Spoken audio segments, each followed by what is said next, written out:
popping with Trinitee? What's popping in my world this week is the new Biden-Harris campaign. I am so excited for this, and I am thrilled to announce that I correctly predicted Senator Kamala Harris to be Joe Biden's running mate. I know that they are going to accomplish so much together in their campaign. Hopefully they will make their way to the White House in the following months. But after Senator Kamala Harris was announced as Joe Biden's running mate, there was an entire whirlwind of events that followed. But one of my favorite pieces of information that actually was revealed was that Kamala Harris actually had a close friendship with Joe Biden's late son, Beau. I think that this information added an extra sweet little layer to Kamala Harris and Joe Biden's working relationship. I think it's so much better when you have a personal relationship with someone as well as a corporate type of working relationship with someone. I think this is going to make their partnership so much better because they initially knew each other on a more intimate level regarding Beau Biden.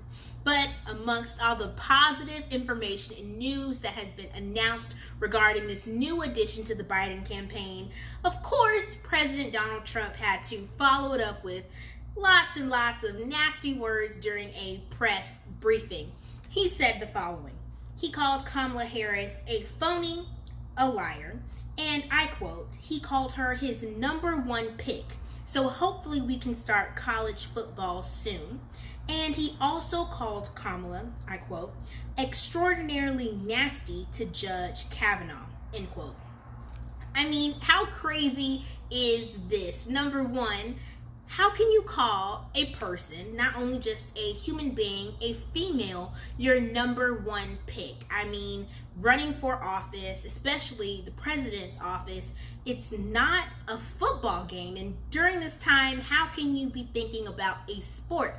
And you're not even thinking about the players who are playing this sport, their lives being at risk, especially with football being such a close contact sport and the coronavirus spreading in outrageous numbers, especially in the US. How can that be what you're thinking about at this time? Just the monetary feedback that's going to happen when football starts again. I thought that statement was so out of whack. Like, it just made no sense. And then for Donald Trump to follow it up by saying that Kamala Harris was extraordinarily nasty to Judge Kavanaugh, she was conducting a Senate hearing. When you're interrogating someone, I don't think you're supposed to be the nice lady next door, the person who breaks you, cookies and pies and wears the aprons and cooks in the kitchen all day. No, she was fulfilling her duty as a senator. You cannot continue to look at women, especially women in politics and even all types of offices where women are in power, as objects, or continue to look at them through that 1950s lens of being a housewife. But how silly of Trump was it to call Kamala Harris a phony and a liar when he is exactly those things himself? He cannot correctly quote any type of information. If you have the opportunity, please look up the CNN segment Fact Checking. It's quite hilarious if you watch them fact check anything that Donald Trump says during his press briefing. So I thought it was quite bold of him to say that regarding someone who makes it her business to tell the truth in any way possible. So he definitely worked up a lot of strength to say that pretty much straight-faced about Kamala Harris. But I'm so excited for her debate with VP Pence on October 7th. I plan on calling her Kamala the Destroyer.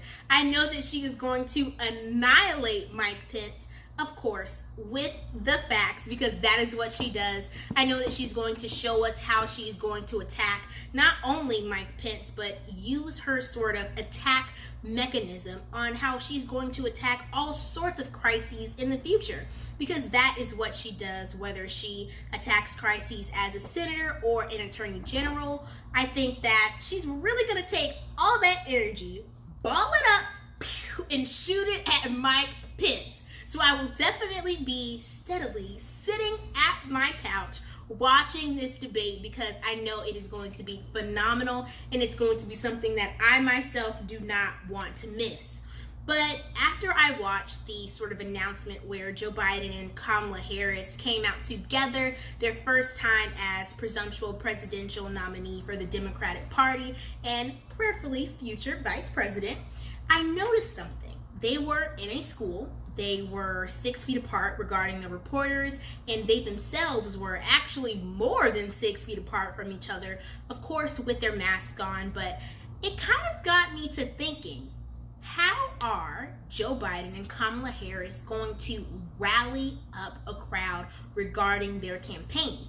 Typically, you will see candidates, along with their presumptuous vice president, you will see them at large rallies and campaigns and all sorts of things with hundreds and thousands of people. You'll have people working phone lines, knocking on doors, and all sorts of different ways of campaigning, but I'm not quite sure how this is actually going to happen during the coronavirus because you aren't able to have mass gatherings. It's really not even safe to have a gathering of 10. So how are you going to have gatherings of hundreds and hundreds of people to rally them around your crowd?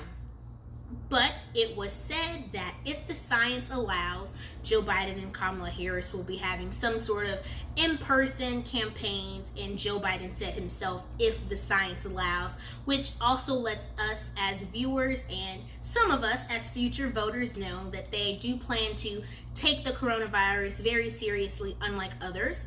But it is actually going to be announced that Joe Biden and Kamala Harris will be doing Zoom intimate fundraisers with their small grassroots donors. I think that's so cool because a lot of times, campaigns are in certain states and you might not have the opportunity to go with work schedules or school schedules. So having these events on Zoom will allow a large majority of us to be able to attend these events and still get sort of riled up safely at home.